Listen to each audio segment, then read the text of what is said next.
119편, 시편 119편 1절부터 8절까지 낭독하겠습니다.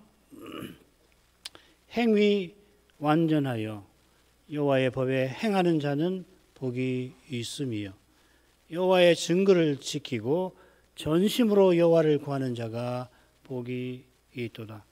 실로 저희는 불의를 행치 아니하고 주의 도를 행하는도다. 주께서 주의 법도로 명하사 우리로 근실히 지키게 하셨나이다. 내 길을 굳이 정하사 주의 율례를 지키게 하소서. 내가 주의 모든 계명에 주의할 때에는 부끄럽지 아니하리이다. 내가 주의 의로운 판단을 배울 때에는 정직한 마음으로 주께 감사하리이다. 내가 주의 율례를 지키오리니 나를 아주 버리지 마옵소서. 오늘 살필 119편은 아시는 대로 무려 176절로 이루어져 있고 따라서 성경에서 가장 긴 장입니다. 시편 117편이 두 절로 되어 있으니까 119편은 88배나 많습니다. 구약 성경이 모두 39권인데 그중에 시편 119편보다 절수가 짧은 책이 14권이나 됩니다. 참고하시면 됩니다.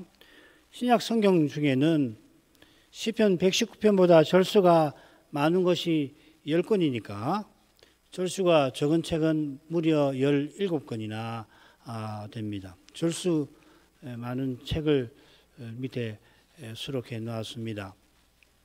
시편은 모두 2461절이고요. 평균을 내보면 한 편에 한 장에 대략 16줄쯤 됩니다. 그러니까 110편은 전체 시편 중에 7%나 해당되고 장의 평균보다 10배가 넘습니다. 이 시편 119편은 112, 111, 112편처럼 소위 그 답관체 시편입니다. 이 111, 112편은 똑같이 10절이고요. 각 절이 이 두행 혹은 삼행으로 되어 있어 가지고서 이 알파벳 히브리 알파벳 22개가 아래와 같이 이렇게 배열이 되어 있습니다. 한 절에 알파벳이 2개 혹은 3개씩 차례대로 이걸 답관체라고 그러거든요.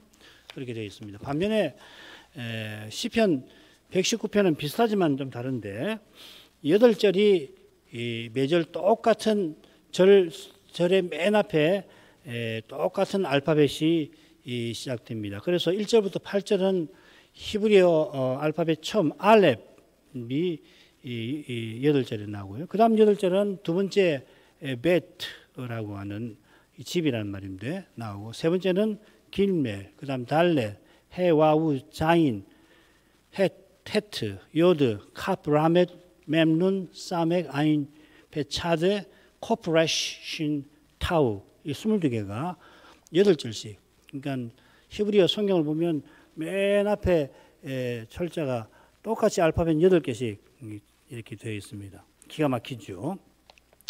이런 문학적 장치는 필시 히브리어를 아는 언약 백성이 이 길고 긴 119편을 잘 암기하도록 도움을 주려는 걸 겁니다. 그러나 이 한국어는 물론이고 뭐 제가 모든 언어를 다 살피지는 못하니까 그러나 여러 언어를 살필 때에 어떤 언어도 이 히브리어 문학 장치를 번역해서 완벽하게 구현한 것을 보질 못했습니다. 아마 불가능할 거라고 생각됩니다. 게다가 모든 사람이 긴 시편을 암기할 수 있는 것도 아닙니다. 암기는 못해도 이 119편을 읽을 때마다 시편 마지막 절에 있는 대로 호흡이 있는 자마다 여호와를 찬양하라 한 것처럼 우리의 모든 말이 할 수만 있다면 여호와를 불러 찬송할 수 있기를. 장차는 그렇게 될 텐데 그 순간을 바라보며 그런 소원을 품게 하는 것입니다. 히브리어를 모르는 이도 이 시를 읽을 때마다 이런 문학적 장치가 있지, 이렇게 기록되어 있지 하고서 기억을 하신다면 틀림없이 시의 교훈을 깨닫는 데 도움이 될 줄 압니다. 이런 문학적 장치를 동원한 것은 그 그릇에 담아 전하려고 하는 교훈의 심오함과 붙어 있을 겁니다. 시인이 전하려고 하는 교훈은 다른 모든 구약 계시와 마찬가지로 결국은 오실 메시아와 하나님 나라에 관한 걸 겁니다. 이것이 119편이 118편에 뒤따르는 사실과도 사실은 붙어 있습니다. 시편에는 119편을 포함해서 3편의 율법시가 있어요. 외우기도 참 쉽습니다. 1편, 19편, 119편. 이 율법시라고 흔히 율법시라고 그렇게 말하는데, 이 율법시들은 앞 혹은 뒤에 이 제왕시가 나와요. 가령 시편 1편에 이어서 시편 2편은 제왕, 특별히 어떤 제왕이냐면 여호와께서 시온에 세우신 왕에 관한 것이고, 시편 19편은 앞뒤로, 특별히 앞에 있는 18편에 그 제왕시가 다윗시가 나오죠. 사무엘 하에도 나오는. 그처럼 118편은 오실 메시아에 관한 신비한 예언을 담은 제왕시이고, 이어 길며 깊고 깊은 율법시가 나옵니다. 모든 시가 메시아를 가리키는데 제왕시는 특히 그러하듯이 모든 시가 하나님 나라를 교훈합니다만 율법시가 특별히 그런 것입니다. 율법이 하나님 나라를 가리키지 않습니까? 자, 그런 점에서 시편 119편은 율법의 가치를 찬양하는 지혜시, 하나님의 계시를 찬양하는 말씀 선집이라 하는 평가를 받을 정도로 율법, 곧 하나님의 계시에 관한 표현이나 내용이 가득합니다. 내용은 차차로 살필 거고요. 오늘은 이 시에 나오는 그 율법의 다양한 용어를 조금 알아보십시다. 모두 8개의 낱말, 율법과 관련된, 말씀과 관련된 8개의 낱말이 나옵니다. 이건 시편 119편에 차례로 나오는 8가지를 뽑은 겁니다. 첫 번째 이 법 혹은 율법, 토라 많이 들어보셨죠, 그죠? 이게 25번 나옵니다. 24번은 그냥 법이라고, 게다가 주의 법이라고 할 때는 하나님을 부르면서 기도하면서 하는 것이거든요. 그러니까 당신의 법 이렇게 됩니다. 이렇게 나와요. 한 번 율법이라고 번역을 해놨습니다. 그 다음에 두 번째로 나오는 것이 증거, 에두트라는 말인데 23번 나옵니다. 그 다음에 법도 이 피쿠딤, 임하고 끝나면 이 히브리어 남성 복수입니다. 율례는 후킴이고요. 그 다음에 5번째로는 계명인데 미츠보트, 이게 복수형입니다. 여성형은 오트로 끝나는 건데 미츠보트. 그 다음에 이제 6번째가 이게 좀 복잡합니다. 이 미슈파트라고 하는 낱말인데요. 이게 번역이 3개, 4개, 이렇게 5개로 번역이 됩니다. 판단, 혹은 규례, 그 다음에 또 국문, 이 다 재판과 관련되는 것이죠. 이 미슈파트가 재판한다는 말인데, 그래서 그것과 관련된 어휘들이 지금 번역으로 나옵니다. 판단, 규례가 제일 많고요. 그 다음 국문이라고 하는 것도 있고, 또 의와 함께 공이라고 이렇게 공과 의, 공평이라는 말이겠죠. 그 다음에 132절은 이걸 풀어가지고서 베푸시는 이렇게 행하시는, 재판을 행하신다는 말입니다. 그렇게 번역이 되어 있습니다. 이 미슈파트가 사실 번역하기가 퍽 까다롭습니다. 영어도 보면은 이 규례라고도 하고 통치, 룰이라고도 번역하고 그렇게 되어 있습니다. judgment, rule 이렇게 몇 가지로 번역합니다. 7번째, 8번째는 똑같이 말씀입니다. 7번째는 다바르라는 말이고 8번째는 임라입니다. 24번, 19번. 그래서 우리말로는 어떻게 방법이 없습니다. 이 말씀, 특별히 이 번역하시는 분들이 말씀보다 더 좋은 번역이 없어서 둘 다 말씀이라고 번역을 했는데 크게 문제가 되지는 않을 겁니다. 제가 절수를 딱 해놨으니까 이렇게 보시고 여기 말씀은 요 단어구나 저 단어구나 이렇게. 그래서 도합해서 178회가 됩니다. 참고로 이 말씀, 규례, 율법과는 다르지만 결국은 이미지로 볼 때는 그것을 가리키는 표현들도 있습니다. 도가 대부분 도나 길 같은 말인데 도로도 돼 있고 길로 돼 있고 또 진리라고도 되어 있고 이름도 마찬가지입니다. 하나님의 이름도 사실은 말씀과 사실상 같은 거죠. 우선은 8개의 단어가 176절에 178회나 나오니까 2번 나오는 게 몇 번 있다는 이야기고, 그 다음에 이 8개의 낱말이 안 나오는 절이 2군데가 또 있을 겁니다. 어딘지 나중에 말씀드릴게요. 이 8낱말이 쓰인 횟수가 시의 절수랑 거의 비슷하죠. 3절과 122절을 제외하고 8낱말은 적어도 한 번은 한 절에 각 절에 나옵니다. 2번 나올 때도 있습니다. 사실 3절에 8개의 낱말이 안 나오지만은 율법을 가리키는 도라는 말이, 길이라는 말이 나올 겁니다. 그처럼 진리, 이름, 이런 거, 생명 다 이 율법과 관련이 됩니다. 이 시를 율법시라고 부르지만은 율법이라고 새긴 이 토라라고 하는 말은 가령 출애굽기, 레위기, 민수기, 신명기에 나오는 그 율례들, 율법만을 가리키는 표현이 아닙니다. 이 토라라고 할 때는 무엇보다 우리 주님께서 구약 성경을 선지자와 시편 아울러서 모세의 율법이라 구분하신 데서도 짐작할 수가 있듯이, 율법은 좁게는 모세의 오경을, 넓게는 구약 계시까지도 가리킵니다. 물론 낮게 율법도 가리킬 수 있지만은 이것은 증거, 말씀, 이 시에 율법만큼 자주 나오는 데서도 확인이 됩니다. 법도, 율례, 계명, 규례, 또 판단, 이런 것들은 우리에게 익숙한 이 율법할 때 우리에게 금방 떠오르는 그런 관념과 관련이 되어 있습니다만은, 아울러 이런 표현들은 근본적으로 하나님의 계시, 하나님의 말씀입니다. 이 8낱말이 담은 의미가 정확하게 무엇인가? 어떻게 서로 같고 어떻게 정확하게 다른가? 아는 거 힘들어요.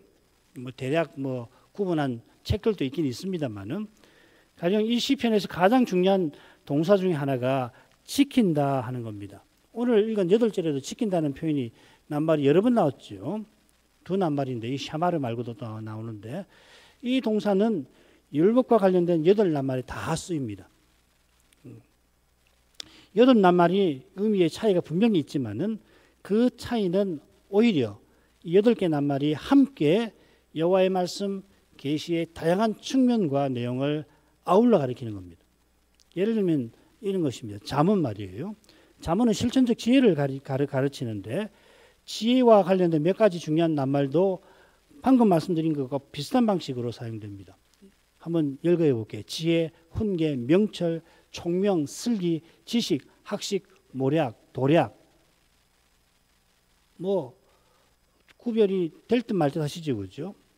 그런데 지혜와 훈계, 명철과 총명, 총명과 슬기, 지식과 학식, 이게 얼마나 다른지 명확하게 식별하는 것은 매우 힘들 뿐만 아니라, 그 다음 잠언의 의도도 아닐 거예요. 이 잠언학자가 이런 말을, 제가 각주를 달지 않았네요. 그 학자의 말이 일리가 있어요.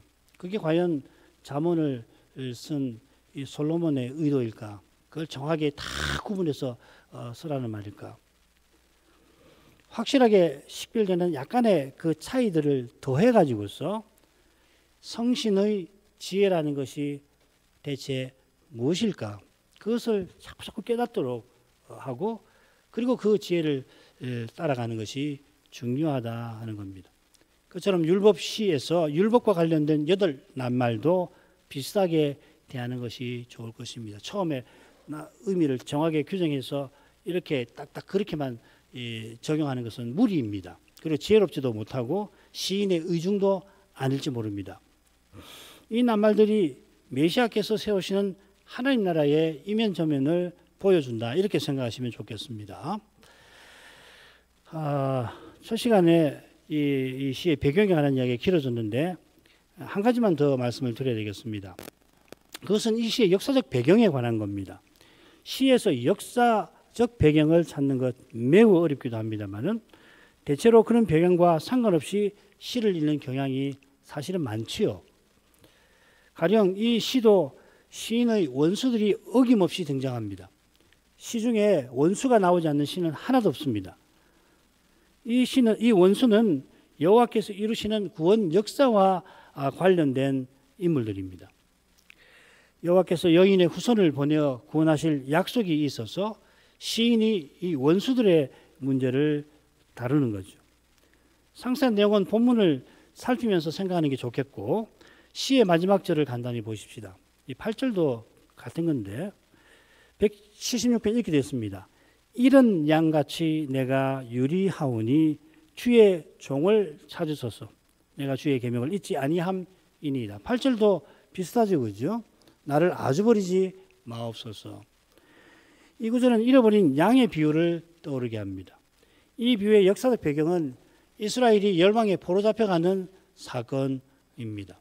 주님께서 비유를 베푸실 때 분명 이스라엘은 바벨론 포로에서 돌아왔죠, 역사적으로는. 그런데 느헤미야는 뭐라고 그러냐면 돌아온 상태를 여전히 열방에 종살이하는 것이라고 고백을 합니다. 느헤미야 9장 36, 37절의 한 절인데요. 36안 37절일 겁니다. 우리가 오늘날 종이 되었삼는데 곧 주께서 우리 열조에게 주사 그 실과를 먹고 그 아름다운 소산을 누리게 하신 땅에서 지금 돌아왔죠. 종이 되었나이다. 바벨론 포로에서 돌아왔는데 여전히 페르시아의 식민지 백성이라 하는 겁니다. 다니엘이 이 시대를 열왕의 때라고 불렀듯이 이스라엘이 바빌로니아에 이어 페르시아와 헬라와 로마 제국에 계속해서 식민지 백성으로 살아갈 겁니다. 우리 주님께서 갈릴리에서 공생애를 시작하시면서 고향 나사렛 회당에서 바로 이런 역사적 배경을 들어서 이사야를 인용하시죠. 포로에서 포로된 자에게 자유를, 메시아는 이런 일을 하러 왔다는 말이죠. 희년에 대한 말씀도 마찬가지고요. 이런 내용과 관련해서 이 시의 역사적 배경을 성전이 파괴된 포로기나 아직 성전이 재건되지 아니한 시대로 복원합니다. 저는 후자로 보고 싶은데 전자로 보는 분들도 있습니다. 성전도 없는 시절에 시인은 율법, 그 말씀을 통하여 하나님을 가까이 할 길을 그 시대 백성에게 제시하는 겁니다. 예루살렘이 무너지고 왕도 없는 그때에 율법을 통하여 영원한 하나님 나라를 바라보고 그 나라를 그 어려운 현실에서 구현하는 길을 걷게 하려 한 것이라. 우선은 이렇게 119편의 큰 주제를 생각해 보도록 하고 이만큼 하지요. 조금씩 또 말씀을 드리겠습니다. 먼저 이 처음 년 알렙으로 시작되는 처음 년입니다.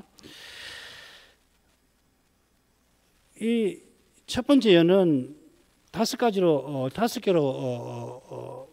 그 줄거리를 나눠볼 수 있겠습니다. 1, 2절 복 있는 자, 3절은 불의를 행치 아니하고 주의 도를 행하는 것, 4, 5절은 주의 법도를 근실히 지키게 하심을 구하면서 도우심을 구합니다. 여기서부터 기도가 나올 겁니다. 6절은 주의 모든 계명을 주의할 때 부끄럽지 아니할 거다. 이 불의를 행하는 것하고 짝을 이루는 현실을 암시하고 있습니다. 7, 8절 주의 판단을 배워 감사하며 주께 버림당치 아니하기를 복 있는 자로 살기를 간청하는 심정에서 처음과 7, 8절이 서로 짝을 이룬다고 할 수 있습니다. 1절부터 3절까지입니다. 사실은 1, 2절만 아니고 1절부터 3절까지가 시 전체의 머릿말이 될 수가 있습니다. 그래서 1절, 2절, 3절에 가다 4절부터는 기도가 쭉 나오죠. 하셨나이다, 하소서, 하리이다, 하리이다, 마옵소서 이렇게 해서 율법시인 시편 1편과 똑같은 낱말 아슈레이 복이 있도다, 복이 있도다 하고서 이 시는 시작됩니다. 이 복은 여호와의 복입니다. 그 복을 7절에서 구체적으로 언급하면서 시인은 감사를 여호와께 드립니다. 이어 둘째 부분 3절 불의를 행함, 소위 죄의 문제를 제기합니다. 같은 문제가 짝을 이루는 6절에 죄의 결과인 부끄러움을 통해서 다뤄지고 있죠. 한가운데에서 4절, 5절입니다. 시인은 여호와의 명령을 구하며 그 명령을 준행할 수 있게 해달라고 도우심을 구합니다. 그처럼 첫째 마지막도 시인의 간절한 기도로 끝나는데 5절의 간구를 소극적으로 표현합니다. 아주 버리지 마옵소서. 이 기도의 주제가 2절에도 분명히 암시되어 있습니다. 여호와를 구함이라고 이 기도를 암시하는 거죠. 그죠? 율법시라고도 하고 지혜시라고도 부를 수 있지만 무엇보다 이 시는 기도하는 시 혹은 탄식시 제가 굳이 설명 안 하는데 뭐 시편을 몇 가지 그 양식으로 구별을 해서 뭐 탄식 개인 탄식시 뭐 공동체 탄식시 제왕시 뭐 이런 게 있는데 뭐 그런 거 있다는 거 들으시고 아무튼 이제 기도하는 내용을 기도의 시다라고도 할 수가 있겠습니다. 자, 1, 2절 가죠. 행위 완전하여 여호와의 법에 행하는 자가 복이 있으며 여호와의 증거를 지키고 전심으로 여호와를 구하는 자가 복이 있도다. 두 절은 똑같이 맨 처음에 복이 있으며 이렇게 나옵니다. 아슈레이 이렇게 시작됩니다. 이 표현이 시편에 26번 나오는데 늘 사람에게 쓰입니다. 뭐 하는 자가 복이 있으며 이 바룩이라는 말하고 좀 다릅니다. 바룩 하면은 하나님께 쓸 때는 찬양하라, 여호와를 찬양하라. 사람에게 쓸 때는 복이 있다. 그래서 지난번 118편 26절이죠, 그죠? 여호와 이름으로 오시는 자에게 복이 있으며 할 때 거기는 복이 있다고. 다른 데는 나머지 다른 데에서는 바룩을 쓰면 하나님께 쓰이는데 하나님을 찬양하는 하라고 이렇게 번역합니다. 이건 다른 낱말입니다. 아슈레이 사람에게만 쓰는 말입니다. 이러이러한 자는 복이 있다 이렇게 번역합니다. 1절에서 복 있는 사람은 어떤 길을 행하는 사람입니다. 한글 개역에는 이 길이라는 이 표현이 나오지 않는데 이 낱말을 행위로 번역을 해서 행위 완전하여 이렇게 번역을 했습니다. 길이라는 말입니다. 행위 대신 길입니다. 이 번역은 아마도 후반절에 나오는 이 여호와의 법에 행한다 이 색인 그다고 붙어 있는 것 같아요. 번역하시는 분이 여기에 이 번역에 염두를 두고서 그 길이라는 말을 내렉이라는 말인데 행위라고 번역을 했습니다. 법을 행하는 것이 아니라 법에 행한다고 번역을 잘했는데 법에 행한다 이렇게 됐습니다. 그래서 이거는 walk in 이렇게 어디 안에 걷는다 말이죠. 한글 개역의 번역이 좋긴 한데 많은 번역본처럼 길을 살리면 좋을 듯도 합니다. 복이 있도다 그 길이 완전하고 여호와의 법에 행하는 자요 혹은 여호와의 법 가운데 걷는 자요 이렇게요. 이렇게 나란히 놓고 보면은 그 길하고 여호와의 법이 서로 짝을 이루죠, 그죠? 여호와의 법 안에서 행하니까 여호와의 법 가운데 걷는 그 길이 온전한 겁니다. 흥미롭게도 제왕시와 율법시인 18, 19편에 완전함과 율법, 길이 함께 나오고 있습니다. 이 완전함이라고 하는 낱말이 전체 시편에 여보도 12번 나오는데 이런 통계에 비추어서 이 18, 19편에 5번, 또 19편에 119편에 2번 이렇게 나오는 것은 이 중요한 통계라고 볼 수 있습니다. 게다가 다른 사례도 대부분 이 완전함이 행함, 걸음, 혹은 길, 율례와 함께 나오고 있습니다. 정직하게 행하며 정직히 행하는 자, 완전한 길, 주의 율례에 완전케 이렇게요. 완전한 길은 여호와의 말씀에서 열립니다. 여호와께서 말씀으로 완전한 길을 보이시는 것입니다. 여호와의 말씀이 실은 여호와의 길입니다. 여호와의 길이 완전한 길입니다. 인생이 걸을 길은 오직 여호와의 길뿐입니다. 그 길만이 끝까지 끊어지지 않고 영원히 이어지는 겁니다. 다른 길은 끊어지고 도중에 무너집니다. 시편 1편이 두 길을 우리 앞에 제시하죠. 의인의 길과 악인의 길. 의인의 길은 여호와께서 인정하시나 악인의 길은 심판을 받아 망합니다. 여호와의 길이니까 여호와께서 의인과 함께 하신다는 말이죠. 동행이라는 말. 모세가 시내산에서 배도한 백성을 위하여 중보하면서 여호와 하나님께서 망하게 멸하겠다고 하신 것을 돌이키시고 용서해 주신 것을 해주셨는데 만족치 않지요. 우리와 함께 행하여 주시기를 간절히 구합니다. 만약에 함께 가나안에 올라가시지 않고 앞으로 계속 함께 하시지 않으면 차라리 여기서 멸해 주십시오. 가나안 필요 없습니다. 올라가 봐야 아무 소용 없습니다. 그렇게 기도하지 않습니까? 그처럼 여호와께서 모세를 이집트로 보내실 때 함께 하겠다고 약속하셨고 모세 죽은 후에 여호수아에게도 똑같이 약속하셨습니다. 이 약속은 결국 여호와께서 여호와의 종을 통하여 우리와 함께 하심을 가리키는 거죠. 모세, 여호수아 개인과 함께 하겠다는 말씀 아니잖아요. 그렇죠? 노아와 에녹이 하나님과 함께 동행했다는 것도 그 개인이 잘났다는 이야기 아니잖아요. 그 족보의 의미 말입니다. 그분들이 말씀 전하는 분 아닙니까? 에녹도 그렇고 노아도 그렇고 후대의 선지자 같은 분들 아니에요. 항상 기억하셔야 됩니다. 이 구약을 읽을 때 신약도 마찬가지지만 중보자 없이 하나님을 알고 믿고 가까이 하는 법 없어요. 우리 주님께서 부활 후에 사도들에게 세상 끝날까지 항상 너희와 함께하리라 약속하셨습니다. 두세 사람이 내 이름으로 모인 곳에 내가 그들 중에 있느니라 함께하겠다 보장하셨습니다. 이 약속과 보장은 자기 안에서 하나의 새로운 사람 지으신 일로 실현되어 가고 있는 것입니다. 이보다 놀라운 실현이 없죠. 주님이 우리와 함께 해주신다. 우리 중에 있겠다. 그런데 자기 안에서 우리를 하나의 새로운 사람으로 만들어 주신단 말이죠. 우리의 머리이신 주님과 주님의 몸인 우리의 관계보다 함께함을 생생하게 보여주는 것이 없듯이 주님께서 우리와 함께 고난받으시는 것만큼 함께 행함을 환히 보여주는 것이 지금 여기서는 없습니다. 장차는 다르겠죠. 그리스도께서 하나님께 오는 길이시듯이 모든 말씀은 따라서 그리스도를 증거하는 겁니다. 모든 말씀이 증거하는 그리스도를 태초에 계신 말씀이라고 요한은 증언합니다. 시인이 말하는 완전한 길과 그 길을 걷는 것은 오실 메시아를 바라보며 걷는 길입니다. 이 주제는 이 시에서 원수를 언급하는 데서 실감나게 다뤄지게 될 겁니다. 이런 양처럼 유리하는 시인이 주의 종을 찾으소서 하는 데서 메시아를 그가 바라고 있다는 것이 그 심정이 생생하게 드러납니다. 이 기도를 들으시고 여호와 하나님이 여호와의 종으로 오셔서 이스라엘 집에 잃어버린 양을 찾으신 거 아니고 뭐겠습니까? 구약에서 이것을 보지 못한다면 결국 유대교의 일신론에 떨어지고 말 것입니다. 그 일신론이 바리새인들에게서는 어떻게 나타났습니까? 메시아를 미워하고 죽이는 것으로 나타나기도 했습니다. 바울 사도가 이 완고한 마음을 수건이 벗어지지 아니하고 구약을 읽는 것이라고 표현을 했고요. 구약 성경에서 그리스도를 전할 때 주의 영광이 비친다고 표현합니다. 달리 말하면 구약 성경은 하나같이 오실 메시아 주를 전하는데 유대인들은 바리새인들은 완고해가지고 얼굴에 수건이 있는 것처럼 되어서 그 빛이 안 비치는 거예요. 보지를 못한다는 이야기예요.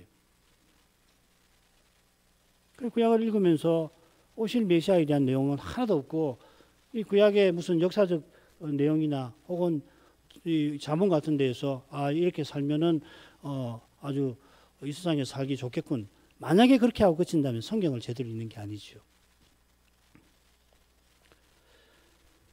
시인이 말하는 완전한 길은 결국 메시아를 바라며 걷는 길입니다. 그것이 여호와의 법에 행하는 그 법 가운데 걷는 길이기도 합니다.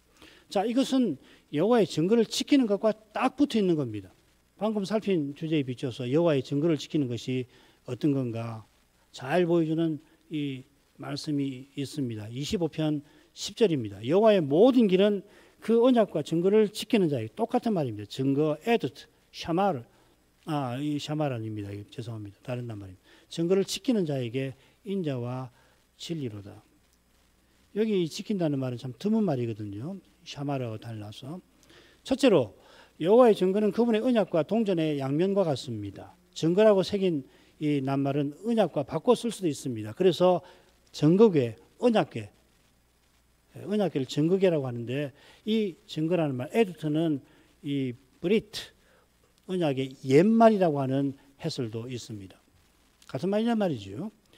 여호와의 증거를 지키는 것은 특별히 여호와의 약속을 믿고 그 말씀을 순종하는 것을 가리킵니다. 그런 사람은 여호와께서 보이신 길로 행하는 사람입니다. 어떤 길은 사람 보기에 평탄하지만 어떤 길은 죽음으로 향하는 것 같습니다. 여호와께서 자기 종을 사망의 음침한 골짜기로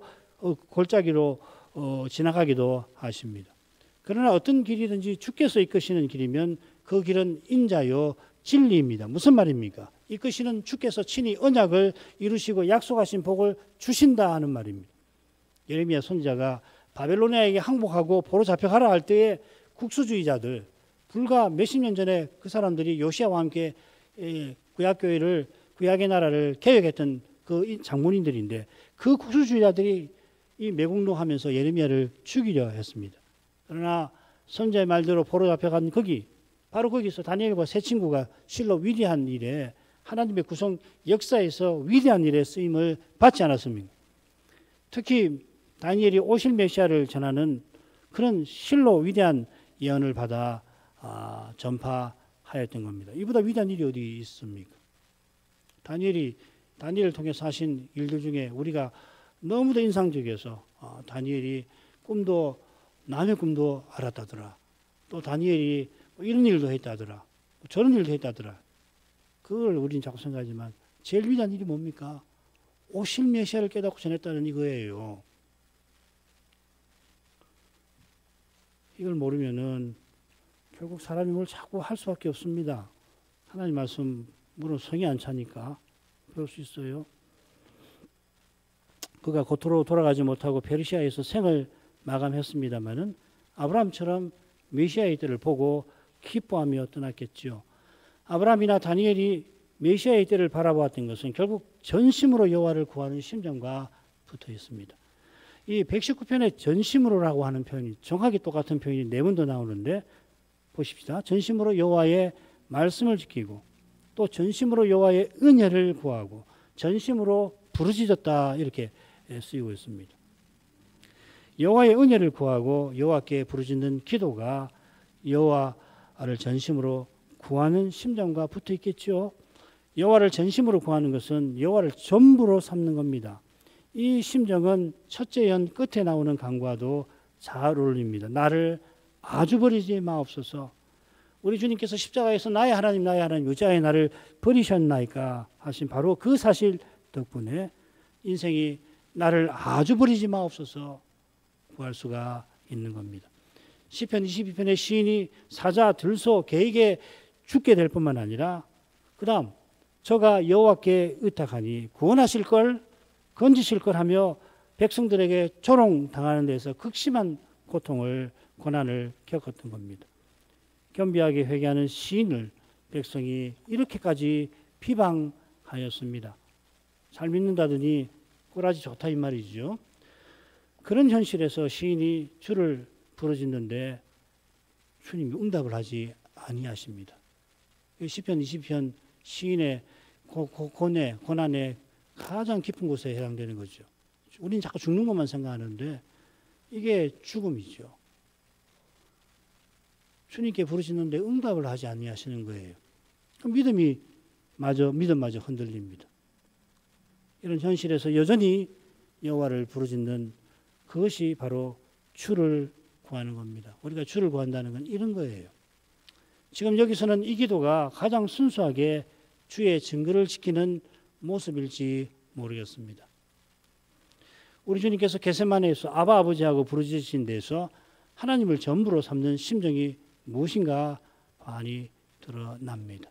이런 심정만이 하나님의 약속에 심히 어긋나는 현실에서 내가 지금까지 믿은 게 뭔가, 내가 대체 뭘 믿었단 말인가, 그런 말이 속에서 올라오는, 왜냐하면 말씀 눈앞의 현실은 약속하고 너무 어긋나거든요. 대체 내가 뭘 믿었단 말인가, 그런 현실인데 이런 심정만이 약속을 붙들 수 있는 겁니다. 너희가 악한 자라도 좋은 것으로 자식에게 줄 줄 알거든 하물며 하늘에 계신 너희 아버지께서 수고하는 자에게 좋은 것으로 주시지 않겠느냐. 우리 주님의 교훈대로 이런 심정을 가지고 간절히 구하는 그 기도를 듣지 않고 약속을 이루어주시지 않을 리가 있겠습니까? 이런 상황에서도 간절히 구하는 그 기도를 하늘아버지께서, 우리가 불의한 자라도 아들에게 떡을 달라고 그러면은 좋은 것을 줄 안다면 우리 아버지 하늘아버지께서는 오죽 들으시겠습니까? 3절로 가죠. 실로 저희는 불의를 행치 아니하고 주의 도를 행하는도다. 1, 2절이 시편 1편을 우리에게 가르치듯이 3절도 그렇습니다. 복 있는 자는 율법을 죄하로 묵상하는 까닭에 1절 악인의 꾀를 좇지 않고 죄인의 길에 서지 아니합니다. 그처럼 불의를 행치 않고 주의 도에 행합니다. 주의 길에 걸어갑니다. 주의 도를 행하는 것, 즉 주의 길로 걸어가는 것은 1절에 여호와의 법에 행하는 것과 사실상 같은 겁니다. 여호와의 법에 행하는 것은 의인의 길을 걷는 것입니다. 그처럼 복 있는 자가 불의를 행치 아니한다는 것은 악인의 길을 걷지 않는다는 겁니다. 시인은 지금 이런 양처럼 유리하는 현실에 있습니다. 이 현실은 악인이 나를 멸하려고 엿보고 악인이 나를 해하려고 올무를 놓은 그런 두려운 것입니다. 그 두려움은 죄악이 나를 주장치 못하게 하소서 하는 시인의 간절한 기도와 붙어 있습니다. 얼마나 두렵겠습니까? 죄악이 나를 주장치 못하게 하소서. 악인이 나를 죽이는 것은 고사하고 죄악이 나를 주장하게 된다면 어떻게 될 건가? 하나님의 이름은 어떻게 될 건가? 요컨대 시인이 지금 복 있는 이들이 불의를 행치 아니한다고 말할 때 그저 그들을 칭찬하는 것만 아니라 주께서 복 주신 은혜를 가리키는 거예요. 이 사실이 4, 5절의 간구에서 잘 드러납니다. 시인은 내 길을 굳이 정하사 주의 윤례를 지키게 하소서 은혜를 구합니다. 이 은혜는 시편 1편의 의인과 2편의 시온 왕과 붙어 있는 겁니다. 의인과 왕은 오실 메시아입니다. 메시아를 가리킵니다. 시인도 오실 메시아의 그림자로서 자기 시대의 언약 백성들에게 오늘날 우리에게 유일한 중보자를 바라보라고 하는 겁니다. 오직 그리스도 안에서 주의 길을 발견하고 성신 안에서만 그 길을 걷는 것입니다. 시인이 절마다 율법과 관련된 8낱말 중에 적어도 하나를 쓰는데 이 3절과 122절만 나오질 않습니다. 물론 말씀드린 대로 이 도, 길, 이 율법을 가리키고 불의도 말씀을 짓밟는 행위를 뜻합니다마는 시인은 얼마든지 3절에서도 8낱말 중 하나를 얼마든지 쓸 수가 있을 텐데 그렇게 하질 않았습니다. 왜 그랬을까요? 그 의중이 뭔지 다 헤아리기 힘듭니다마는 방금 살핀 주제 하나님 말씀을 좇는 그 삶이 죄와 죽음의 현실에서 고난 겪는 것이라고 하는 주제를 드러내려고 하는 뜻이 있는 것 같아요. 무엇을 부리는 게 아니고 매번마다 이런 낱말을 놓으면 지루하다고 생각하고 하는 것이 아니고요. 122절도 보시면은 같은 주제를 다루고 있을 것입니다. 이 점은 좀 더 묵상하면서 생각하도록 하십시다. 기도하겠습니다. 걸어가신 아버지 구약 시인이 하나님 말씀에 관한 길고도 심오한 시를 통하여서 당대 언약 백성들이 믿음의 길을 걸어가게 한 것을 살피게 하셔서 감사드립니다. 그가 이런 양처럼 유리방황하는 현실에서 성전이 무너지고 왕도 없는 그런 시대에 하나님 말씀에서 하나님께 나아가는 길을 찾고 그 말씀이 그 시대에도 실현될 것을 깨닫고서 이런 위대한 시를 쓴 줄 믿습니다. 성신의 특별한 영감 아래에서 이 시를 쓴 까닭에 이날에도 이 시가 우리에게 하나님 말씀으로서 꼭 필요한 교훈을 담아 전하고 있습니다. 성신님 감화해 주셔서 시인과 같은 심정을 품고서 다시 오시는 인자 예수 그리스도를 간절히 기다리며 이 하루도 살아가게 하시옵소서.